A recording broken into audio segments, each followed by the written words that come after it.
Okay guys, I've set up this really simple recording thing on my phone because I just wanted to I have thoughts on 16 and I just wanted to just talk about it. Um yeah, I finished it a few days ago and after watching a couple of videos about it and sitting on it for a while, I really enjoyed it.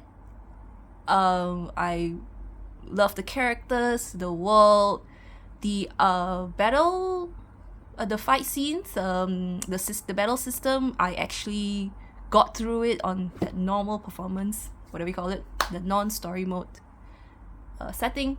I got through it, and I really enjoyed everything about it, and the ending. I know the ending was it seems to be very divisive.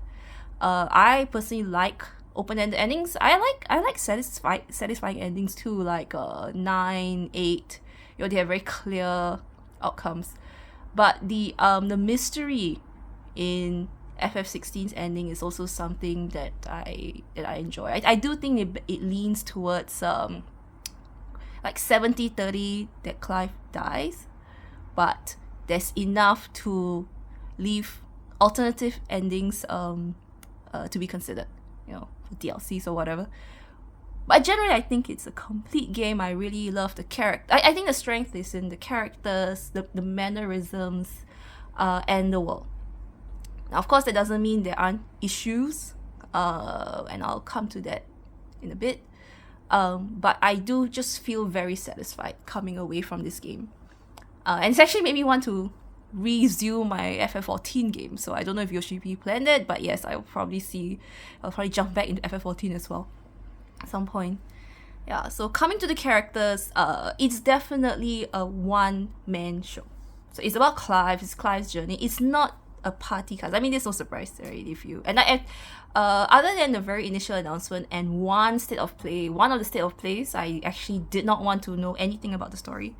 So, but you hear enough that it's a one-man show. It's about Clive's journey, and all the characters basically orbit around Clive. So that's fine. But that said, each character is also so sharply defined, and their mannerisms when they are on screen is so, I don't know, so natural, so unique that it's unique to them that I feel satisfied just having that.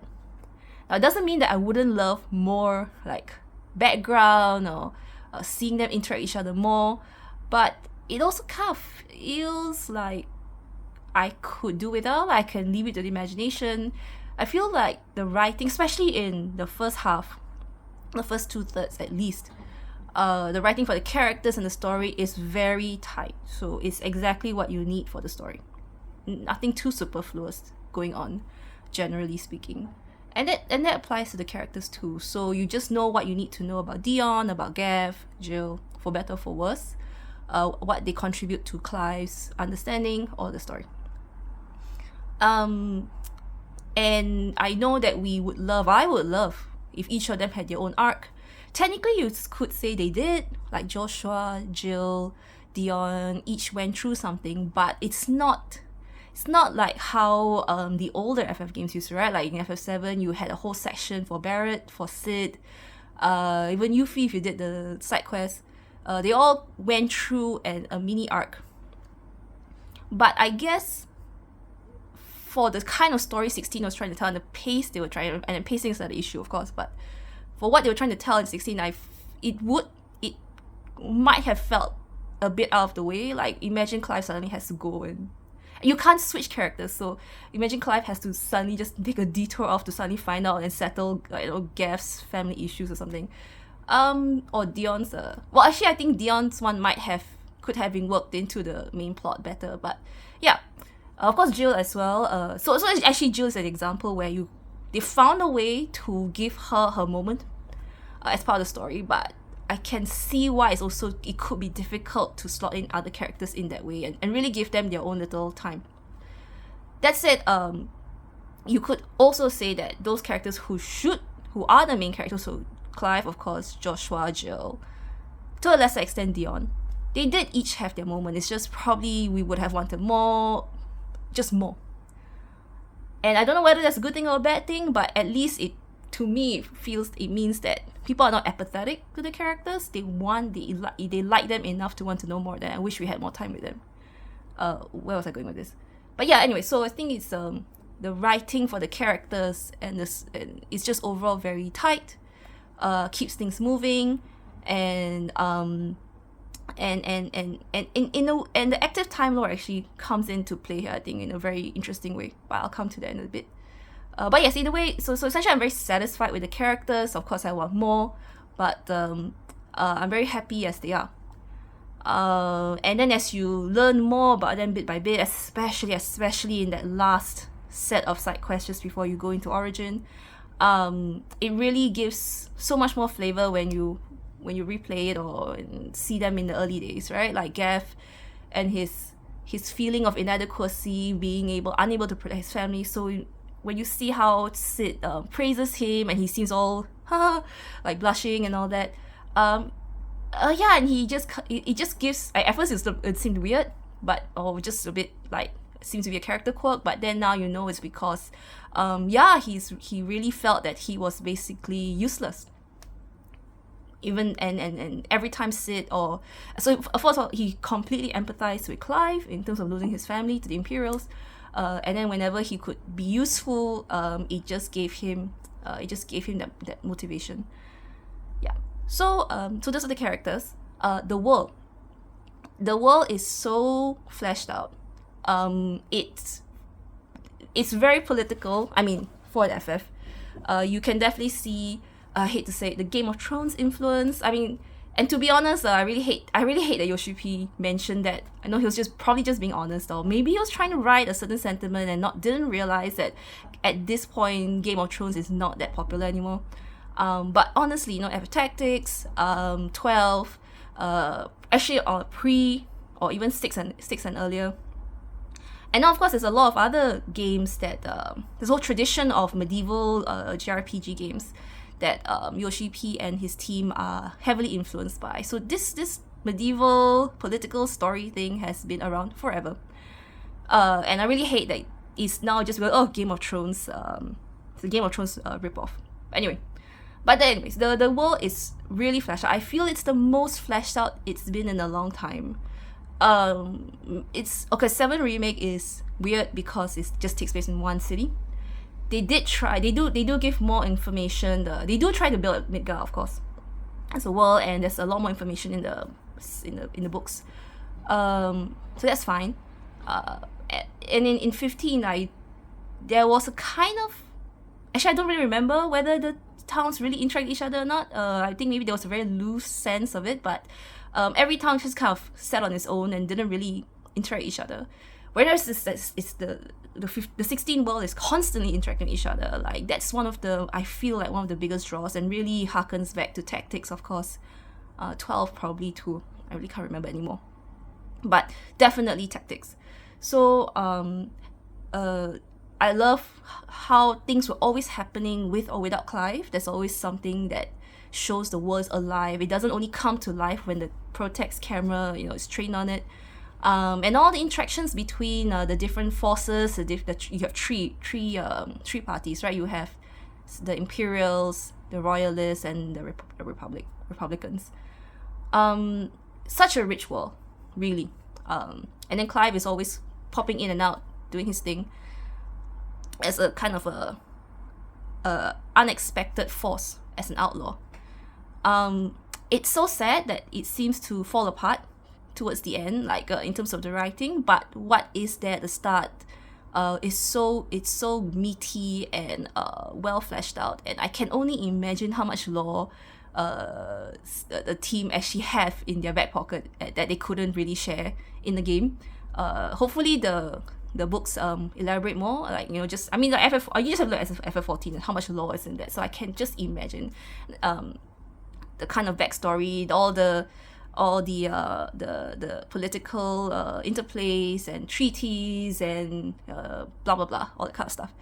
So really great stuff. So all these are really, really strong components of FF16 that I love. And I have to say, side quests, which is, other than the ending, seems to be the most divisive, or at least most talked about element. I mean, it does take up a huge chunk of FF16 And I personally feel that, okay, there are a lot of darts, fillerish quests and so on, but in general, I would say that they all serve a function of fleshing out the world, a certain aspect of the world, even if it does feel very redundant, some of it feels very pointless. And it's really leagues better than whatever we got in 7R and 15. Just so much better.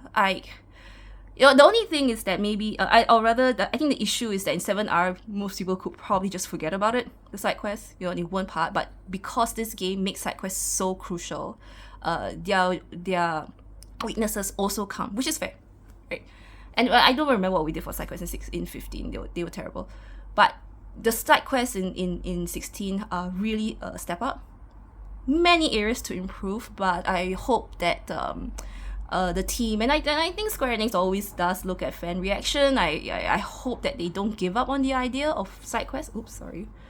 What's this? I hope they don't give up on the idea, but they really need to up the quality. They are increasing strength to strength. So hopefully they keep it up,